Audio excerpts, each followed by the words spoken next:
Abraham und Gottes Versprechen. Zuerst, wie immer, ein Bibelvers.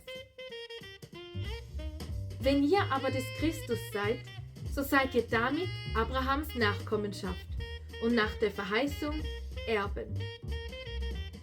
Das steht im Buch Galater, Kapitel 3, Vers 29. Noah belehrte seine Söhne über Gott und die Welt. Seine Söhne wiederum hatten Söhne und Enkel.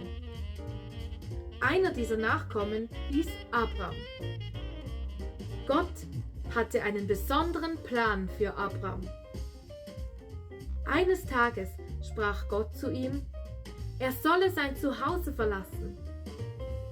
Gott versprach, dass er eine Familie haben würde, die zu einem großen Volk werden würde. Und ich will dich segnen und ich will deinen Namen groß machen und du sollst ein Segen sein. In dir sollen gesegnet werden alle Geschlechter der Erde.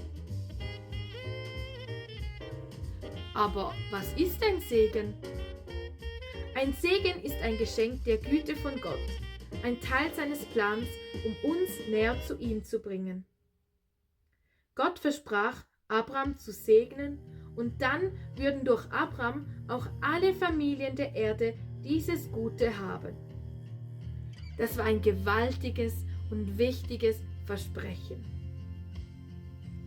Abram versuchte, Gottes Versprechen zu glauben. Er nahm seine Frau und all seinen Besitz und ging an den Ort, den Gott ihm zeigte. Aber viele Jahre vergingen und er und seine Frau hatten immer noch keine Kinder. Gott wusste, dass Abram Angst hatte, also sprach er noch einmal zu ihm. Gott sagte, dass er hinaufschauen und alle Sterne zählen sollte, die am Himmel funkelten. Und anschließend sagte Gott zu Abram, dass seine Familie so zahlreich sein würde wie die Zahl der Sterne am Himmel. Und Abram fürchtete sich nicht mehr und glaubte Gott wieder. Das Bild von heute. Und die Frage von heute? Musstest du schon mal lange auf etwas warten? Was machst du, wenn du wartest? Bis morgen.